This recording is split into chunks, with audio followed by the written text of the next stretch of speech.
आजको यस भिडियोमा हामीले बिक्री अन्तर्गत काटेका बिलहरूलाई बिक्री खातामा के कसरी चढाउने, यसै गरेर खरिद गरिएका बिलहरूलाई खरिद खातामा के कसरी चढाउने, साथसाथै यदि तपाईहरुले सामान नेपाल बाहेक अरु देशहरूबाट खरिद गर्नुभएको छ र प्रज्ञापन पत्रहरू पनि लिनुभएको छ भने प्रज्ञापन पत्रहरूलाई खरिद खातामा के कसरी चढाउने, त्यो विषयमा जानकारी दिनको लागि कर सहयोगी बनाउने अन्तर्गत यो तेस्रो भिडियोमा हामीले तपाईहरुलाई जानकारी दिन गइराखेका छौं। यसभन्दा अगाडिका दुईवटा भिडियो तपाईले हेर्नु भएको छैन भने यो प्लेलिस्टमा गएर तपाईहरुले अगाडिका दुईवटा भिडियो पनि हेर्नु होला। यसका अतिरिक्त म तपाईहरुलाई के कुरा जानकारी गराउन चाहन्छु भने कतिपय साथीहरुलाई हामीलाई ट्याक्स रूल, ट्याक्स एक्ट अनुसारका कुराहरु पनि बताइदिनुस् न भन्नुभएको छ। थ्योरिटिकल नलेजको लागि तपाईहरुले किताबहरुबाट पनि प्रशस्तै नलेज गेन गर्न सक्नुहुन्छ, तर हामीले प्र्याक्टिकली जुन कि तपाईहरुले पढेर कहीं गएर तपाईले यी अनुभवहरू प्राप्त गर्न तपाईले सक्नुहुन्न, यी कुराहरुलाई भिडियो मार्फत प्र्याक्टिकली तपाईहरुलाई जिरो देखि हिरो बनाउने उद्देश्यले हामीले सानो सानो कुराहरुलाई पनि प्र्याक्टिकली आफै नै गर्दै सिक्दै एउटा बेस क्रिएट गर्दै चाहिँ अगाडि बढ्ने भनेर हामीले त्यो किसिमको नलेज तपाईहरुलाई दिन खोजिराखेका छौं। आजको भिडियो तयार पार्नको लागि मैले कुनै एउटा फर्मको प्रज्ञापन पत्रहरूको फाइल राखेको छु। यसै गरेर त्यही फर्मको हामीले एक्सपोर्ट गरेका पेपरहरूलाई पनि यहाँनेर राखेका छौं। एक्सपोर्ट गरेका बिलहरूलाई पनि हामीले सेल्स रजिस्टरमा कसरी चढाउने, यो पनि एडिशनल कुरा तपाईलाई म जानकारी दिन गइराखेको छु। यसै गरेर हामीसँग लोकल पर्चेजको फाइल पनि छ। लोकल भन्नाले नेपाल भित्र खरिद गरिएका वस्तुहरूको बिलहरू, भ्याट बिलहरू हामीसँग छ। यसै गरेर हामीसँग नेपाल भित्र बिक्री गरिएका वस्तुहरूको भ्याट बिल, जुन कि बिक्री बिलबाट काटिएको छ, त्यो बिलहरूको थेली पनि हामीसँग छ। यी कुराहरूलाई हामीले अब खाताहरूमा चढाउन गइराखेका छौं। हामीसँग त्यो फर्मको भ्याट बिल रहेको छ। यहाँनेर त्यो फर्मले XYZ प्राइभेट लिमिटेडलाई भ्याट बिल यसरी काटेको छ। यो एक्जाम्पलको लागि मैले तपाईलाई बताउन गइराखेको छु। यसरी हामीले त्यो फर्मको अब बिक्री बिल जुन फर्मको त्यो फर्मको बिक्री खाता यहाँ लिएर भर्न गइराखेका छौं। एबिसी प्रालीको बिक्री खाता बिक्री बिल भएको हुनाले बिक्री खातामा हामीले यहाँनेर भर्छौं करदाताको नाममा अवधि चैत्रको र साल 2081 साल। यसै गरेर यतापट्टिको पानामा प्यान नम्बरमा हामीले करदाताको दर्ता नम्बरमा उसको भ्याट नम्बर राख्छौं र अब यो बिललाई हामीले यहाँनेर एन्ट्री गर्छौं।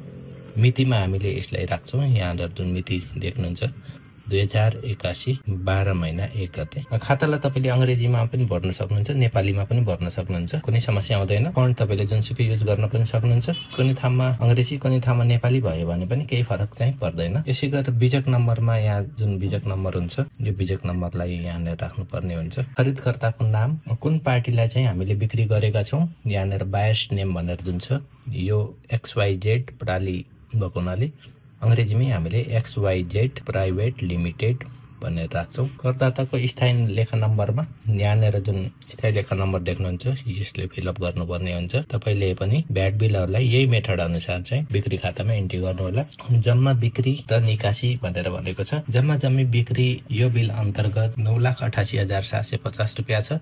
यहाँनेर यो तलपट्टि 9,88,750। यसलाई हामीले जम्मा यो बिलको बिक्री 9,88,750 भएको हुनाले यहाँनेर 9,88,750 राख्न सक्छौं। यहाँ कुनै फन्ट अंग्रेजीमा कुनै नेपालीमा भएको भए तापनि तपाईले यसलाई बुझ्नु होला। बुझ्ने पर्पजको लागि मात्रै मैले तपाईलाई सिकाउँदै छु। तपाईहरुले म भन्दा राम्रो तरिकाले पनि खाताहरू मेन्टेन गर्न सक्नुहुन्छ, तर यो बुझ्नुपर्ने चाहिँ हुन्छ।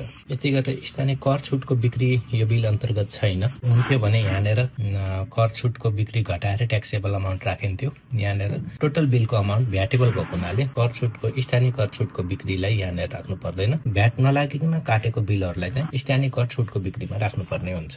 यस्तै गरेर कर योग्य बिक्रीमा अब हामीले यहाँ देख्न सक्नुहुन्छ ट्याक्सेबल अमाउन्ट 8,75,000। यही अमाउन्टलाई यहाँनेर फिलअप गर्छौं। 8,75,000 कर भनेर भनेको छ। करमा 1,13,750 रुपैयाँ यहाँनेर राख्छौं। यो बिलबाट कुनै निकासी नभएको हुनाले हामीले यसलाई निकासीका कुराहरूलाई यहाँबाट डट डट राखेर फिलअप गर्छौं। यसरी बिक्री खातामा हामीले बिक्री बिललाई एन्ट्री गरिसकेका छौं। यही मेथडले तपाईहरुले अरु बिलहरूलाई पनि घरमैसँग फिलअप गर्नु होला। यही मेथड युज गर्नु होला। अब हामीले एक्सपोर्ट गरेका प्रज्ञापन पत्रहरूलाई पनि एन्ट्री गरेर हेर्छौं। त्यसको लागि मैले एक्सपोर्टको फाइल लिएर आएको छु। एक्सपोर्टको फाइल अन्तर्गत यहाँनेर त्यो फर्मले एक्सपोर्ट गरेका पेपरलाई यहाँनेर देख्न सक्नुहुन्छ। यो एक्सपोर्ट गरेको पेपर हो। के आइटमहरु एक्सपोर्ट गरेको छ यसमा डिटेल डिस्क्रिप्सन हुने गर्दछ। कति मूल्यको एक्सपोर्ट भएको छ त्यो पनि डिटेल डिस्क्रिप्सन हुन्छ। यहाँनेर यो भ्यू भाउचर छ।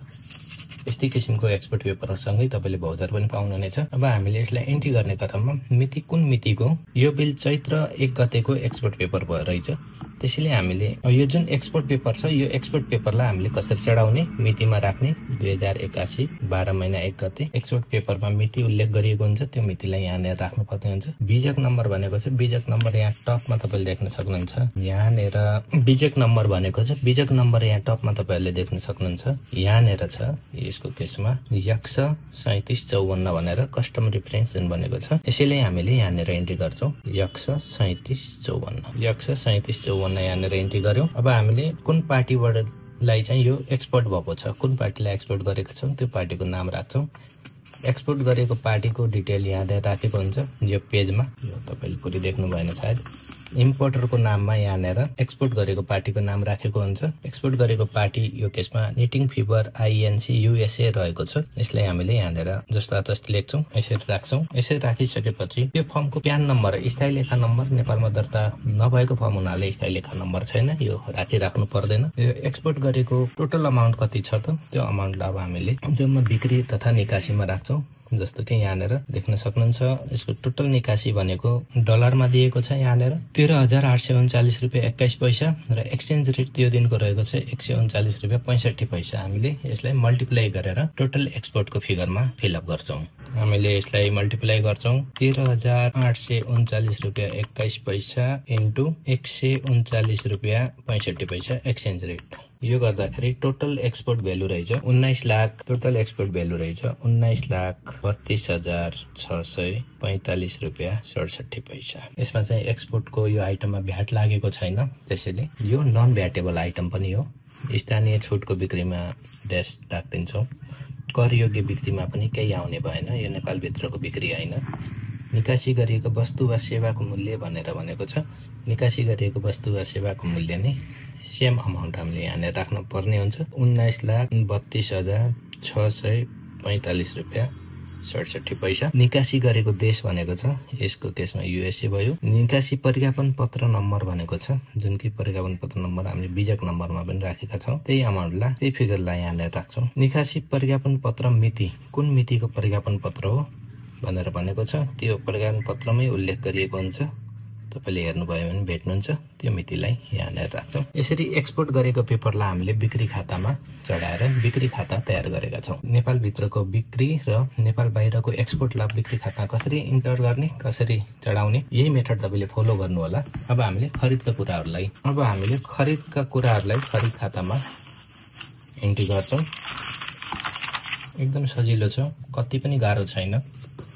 हामीले कुन फर्मको बिक्री खाता तयार पार्न गइराखेका छौँ त्यो फर्मको नाम यहाँनिर राख्नुपर्ने हुन्छ। ABC प्राइभेट लिमिटेड कम्पनी भनेर नाम रहेको छ। यसै गरेर कुन महिनाको हामीले चैत्र महिनाको खरिद खाता तयार गर्दैछौँ, यहाँनिर राख्छौँ साल 2081। यसै गरेर करदाताको प्यान नम्बर दर्ता नम्बरलाई यहाँनिर राख्छौँ। यो मैले तपाईँलाई नलेज पर्पजको लागि सिकाउन गइराखेको छु।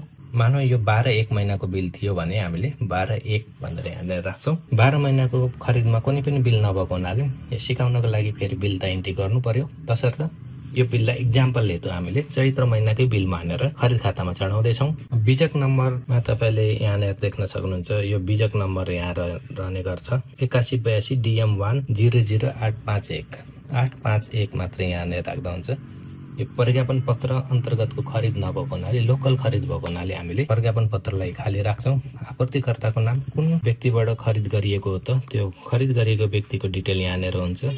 Future brand private limited, future brand private limited. त्यसै गरेर त्यो फर्मको प्यान नम्बर भ्याट नम्बर यहाँनिर राखेको हुन्छ। यो भ्याट नम्बरलाई हामीले यहाँनिर राख्छौँ। यसै गरेर खरिद गरिएको वस्तुको विवरण भनेर भनेको छ, यो यहाँनिर तपाईँले अप्सनल पनि रहने गर्छ, यो भर्दा पनि हुन्छ नभर्दा पनि हुन्छ। जम्मा खरिद मूल्य जुन चाहिँ भ्याटको तलपट्टि जुन टोटल नेट टोटल हुन्छ 4,950 रुपियाँ, यसलाई हामीले यहाँनिर राख्छौँ। यहाँनिर हामीले विवरणमा केही पनि राखेनौँ। कर छुट हुने वस्तु सेवा खरिद यसमा छैन।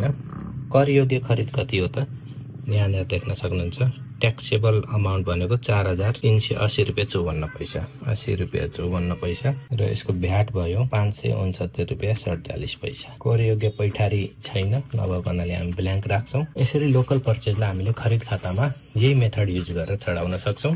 अब हामी इम्पोर्ट गरेका पेपरहरू यानी कि नेपाल बाहिरबाट खरिद गरेका सामानहरू यानी कि प्रज्ञापन पत्रहरूलाई कसरी एन्ट्री गर्ने त्यो सिक्दैछौँ। हामीसँग प्रज्ञापन पत्र रहेको छ। यो प्रज्ञापन पत्रलाई हामीले खरिद खातामा चढाउँछौँ। सर्वप्रथम मिति कुन मितिको प्रज्ञापन पत्र हो, त्यही मेथड अन्तर्गत 2081-12-1 प्रज्ञापन पत्र नम्बर, यसको पनि प्रज्ञापन पत्र नम्बर यहाँ माथि नेर दिएको हुन्छ, M1292 भनेर हुन्छ। प्रज्ञापन पत्रमा राख्छौँ। यसै गरेर आपूर्तिकर्ताको नाम, कुन कहाँबाट सामान ल्याइएको छ त्यो फर्मको नाम यहाँनिर तपाईले देख्न सक्नुहुन्छ। एक्सपोर्टर भनेर छ, एसिया टेक ब्रास कर्पोरेसन भनेर छ, एसिया टेक ब्रास कर्पोरेसन। आपूर्तिकर्ताको यो पनि बाहिर देशको फर्म भएको हुनाले यसमा भ्याट नम्बरहरू हुँदैन। यसै गरी खरिद गरिएका वस्तुको विवरण भनेको छ, यसमा अप्सनल नै राख्न सकिन्छ, परिमाणहरू अप्सनल राख्न सकिन्छ।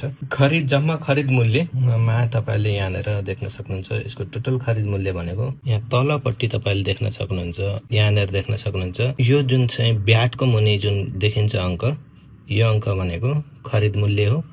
टोटल खरिद मूल्य भनेको 66,090 भ्याट लागेर यति आएको छ, यसरी देख्न सक्नुहुन्छ। र यसमा एउटा मात्रै प्रज्ञापन पत्र भएको हुनाले यो प्रज्ञापन पत्रबाट यति मात्रैको सामान खरिद भएको छ। कुनै कुनै केसमा प्रज्ञापन पत्रहरू धेरै हुन्छ, पेजहरू धेरै हुन्छ, त्यस्तो अवस्थामा सबै जोडेर चढाउनु पर्ने हुन्छ। जस्तो इक्जाम्पल मैले तपाईलाई देखाउन चाहे, यो एउटा प्रज्ञापन पत्रबाट धेरै सामानहरू आएको छ, यो सबै जोड्नु पर्ने हुन्छ। यसलाई जोड्नु पर्यो, यो प्लस यहाँनिरको फिगरहरू, यो प्लस सबै जोडेर चाहिँ भ्याट अमाउन्ट, भ्याटेबल अमाउन्ट क्याल्कुलेसन गर्नुपर्ने हुन्छ। यस प्रज्ञापन पत्रबाट हामीले यो 66,090 रुपियाँको खरिद भएको हुनाले करयोग्य खरिद पैठारी पुँजीगत बाहेकमा यहाँनिर राख्छौँ 66,090। यसको भ्याट भनेको 8,592।